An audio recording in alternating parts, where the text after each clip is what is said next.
ఇవాళ తలసరి ఆదాయంలో 2014-15లో 1,24,104 రూపాయలు ఉండే కేసీఆర్ గారి ప్రభుత్వం మొదటిసారి ఏర్పడిన రోజున.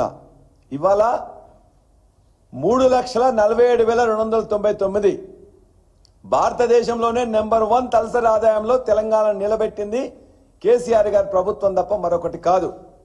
ఇవాళ దేశంలో 1,83,236 ఉంటే వృద్ధి రేటు 193.6% ఎక్కువ. భారతదేశంలో ఉండే తలసరి ఆదాయం కంటే తెలంగాణ తలసరి ఆదాయము 193.6% ఎక్కువ. ఎట్లా సాధ్యమైంది? కేసీఆర్ గారి ప్రభుత్వ విధానాల వల్ల తప్ప మరొకటి కాదు. దేశ జీడిపిలో మన వాటా 2014-15లో 3.8%.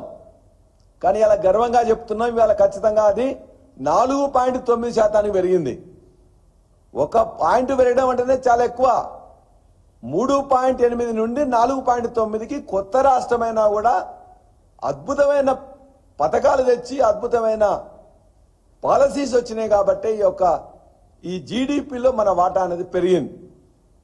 అంతేకాకుండా జిఎస్డిపి ఆనాడు 2014-15లో 5.05 లక్షల కోట్ల విలువైనది ఉంటే ఇవాళ 14.64 లక్షల కోట్లు ఉన్నది. దరిదాపుగా ఇవాళ వృద్ధి రేటు కూడా దేశ వృద్ధి రేటు 8.4% ఉంటే మన వృద్ధి రేటు 11.4%. ఈ 10 సంవత్సరాల్లో కూడా దేశ వృద్ధి రేటు కంటే మనది 3, 4, 5, 10% పెరిగింది. అంటే తలసరి ఆదాయంలో నెంబర్ 1గా ఉన్నాం. జీడిపిలో మన రాష్ట్ర వాటాలో నెంబర్ 1గా ఉన్నాం. జిఎస్డిపిలో భారతదేశంలో తెలంగాణ రాష్ట్రం నెంబర్ 1గా ఉంది. జిఎస్డిపిలో వృద్ధి రేటులో నెంబర్గా ఉంది.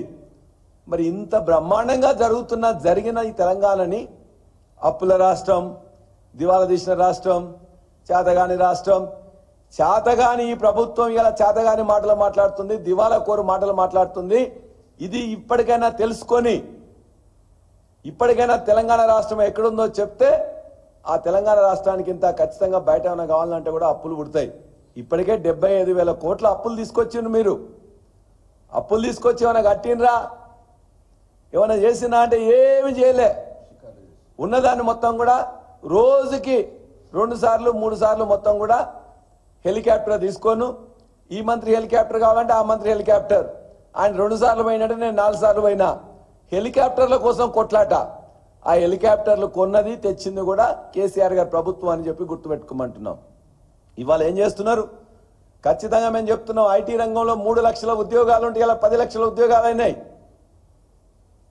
ఐటీ యొక్క ఏదైతే దాని మీద వచ్చే ఆనాడు 58,000 కోట్ల ఉత్పత్తుల విలువైనట్లయితే ఈ రోజున 2,50,000 కోట్ల విలువైంది.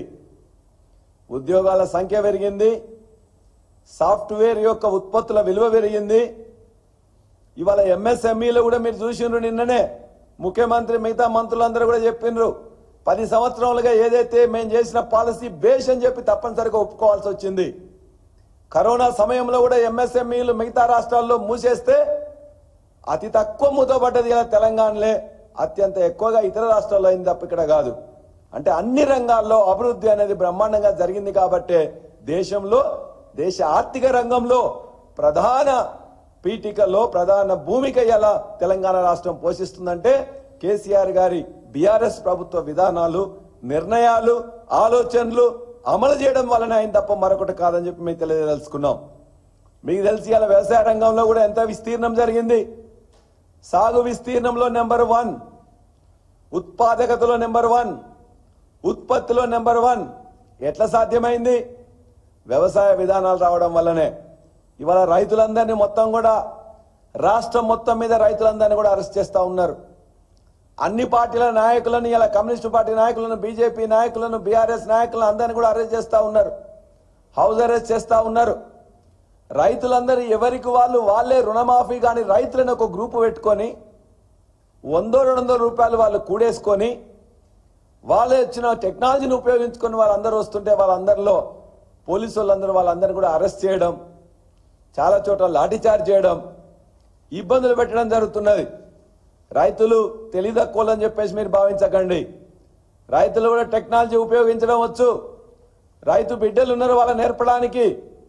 ఇవాళ మొత్తం కూడా వాళ్ళందరినీ బెదిరిస్తే, అదిరిస్తే, అరెస్ట్ చేస్తే, జైలుకు పంపిస్తే వెనకడిగేసేటోళ్ళు కాదు.